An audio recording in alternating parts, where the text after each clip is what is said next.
अस्सलाम वालेकुम।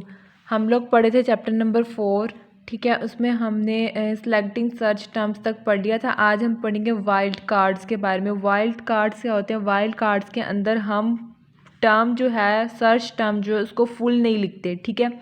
बल्कि हम क्या करते हैं, उस सर्च टर्म के ऊपर हम हाफ लिख के ऊपर स्टार डाल देते हैं। जैसे हमने अगर लंबो सैक्रल सर्च करना है तो हमें पता है लंबो सैक्रल भी हो सकता है, ठीक है। और मतलब लंबर सैक्रल भी हो सकता है, लंबर एंड सैक्रल भी हो सकता है। तो फिर हम कौन सा सर्च करें? हम क्या करते हैं, हम लंब लिख कर ऊपर स्टार डाल देते हैं इस तरह, ठीक है। तो फिर इससे रिलेटेड जो भी सर्च होगी, चाहे वो लंबो सैक्रल हो, लंबर सैक्रल हो, या लंबर एंड सैक्रल हो, ये सब सर्च करके दे देगा, ठीक है। उसके बाद हम वाइल्ड कार्ड्स के अंदर क्या करते हैं, हम सर्च टर्म्स को कंबाइन करते हैं बाय एंड, और नोट, ठीक है। एंड का मतलब हमें पता होता है और का मतलब क्या होता है? या मतलब या ये चीज़ या वो, ठीक है। और जो नोट है ना, वो है नहीं, ठीक है। अच्छा, अब जैसे एक एग्जांपल है, पहले मैं आपको ये बताती हूँ कि जो एंड है ना, ये क्या करता है, ये स्पेसिफाई और नैरो डाउन कर देता है डाटा, ठीक है। स्पेसिफिकली नैरो डाउन कर देता है डाटा को। और क्या करता है, ये डाटा को ब्रॉड कर देता है, ठीक है। हम इसमें और डाल के ना अल्टरनेटिव टर्म्स लिख सकते हैं। उसके बाद जो नोट है ना, नोट रिफाइन कर देता है रिसर्च को या डाटा को, ठीक है। रिफाइन मीन्स कि हम बता देता है कि हमें सिर्फ ये चीज़ चाहिए। फॉर एग्जांपल हमें डाटा चाहिए तो एडल्ट से रिलेटेड चाहिए सिर्फ, या हमें डाटा चाहिए तो सिर्फ ओल्ड पीपल से रिलेटेड चाहिए। इस तरह करके डाटा को रिफाइन कर देता है, ठीक है। अब फॉर एग्जांपल हम सर्च करें वेट, स्पोटेड एंड स्ट्रोक, ठीक है। ये हमने एंड यूज़ किया दोनों को जोड़ने के लिए, ठीक है, कि दोनों को सर्च करना है। और स्ट्रोक का हमारे पास अल्टरनेटिव टर्म क्या है? CVA। तो वो उसको हमने और से कंबाइन कर दिया, स्ट्रोक और CVA, और साथ नोट एडल्ट्स, ठीक है, कि हमें एडल्ट से रिलेटेड नहीं चाहिए, ठीक है, हमें बाकी से रिलेटेड चाहिए एडल्ट के अलावा। इस तरह हम एंड और नोट को यूज़ कर सकते हैं।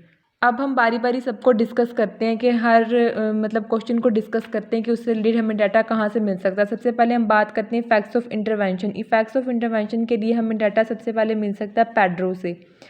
पैड्रो क्या है? पैड्रो गूगल स्कॉलर की तरह ही एक सर्च इंजन है, ठीक है। इससे हमें ऑथेंटिक डाटा मिलता है अबाउट इफ़ेक्ट्स ऑफ इंटरवेंशन, ठीक है।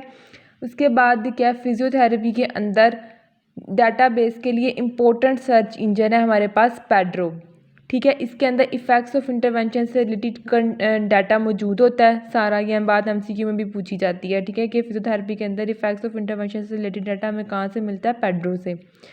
इसके अंदर सारी केस ट्रायल, सिस्टेमिक रिव्यूज़ और केस सीरीज़ वगैरह सब कुछ इसके अंदर मौजूद होते हैं, ठीक है।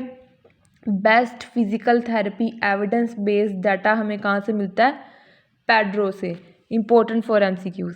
उसके बाद 2 वैरायटीज़ हैं इसकी। एक सिंपल सर्च कर सकते हैं हम पैड्रो के अंदर, और एक एडवांस सर्च का ऑप्शन होता है। 2 ऑप्शन होते हैं इसके अंदर, ठीक है।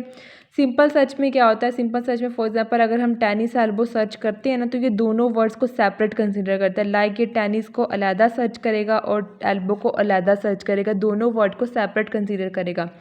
लेकिन हमें तो दोनों को इकट्ठा सर्च करना है, तो फिर हम क्या करते हैं, हम इसके अंदर वाइल्ड कार्ड यूज़ करते हैं विदाउट स्टार। इस तरह टेनिस एल्बो लिख के हम कोमास लगा देते हैं, तो फिर ये एक वर्ड को इकट्ठा सर्च करेगा।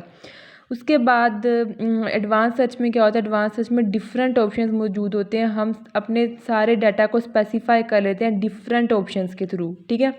उसके बाद हम बात करते हैं एडवांटेजेस ऑफ पैड्रो की। पैड्रो जो है वो हमें less number of articles provide करती है, और इसमें हम डाटा सर्च कर सकते हैं अपनी टाइप के लिहाज से, ठीक है।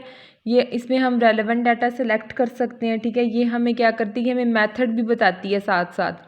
इसके अंदर पैड्रो स्केल होता है, ठीक है। पैड्रो स्केल वो स्केल है जिसके ऊपर स्कोरिंग दी गई होती है, ठीक है, रिसर्चेस को चेक करने के लिए कि वो किस हद तक ऑथेंटिक हैं, ठीक है, और किस हद तक उनमें जो है वो बायसनेस है या नहीं है, ठीक है।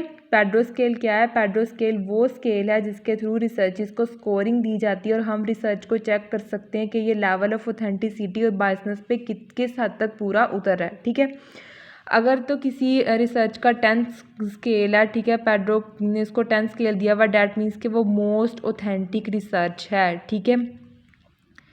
अगर 1 होगा तो मतलब लीस्ट ऑथेंटिक सर्च है। इस तरह जो है पैड्रो स्केल की जो है वो नंबरिंग होती है 0 to 10 तक, ठीक है।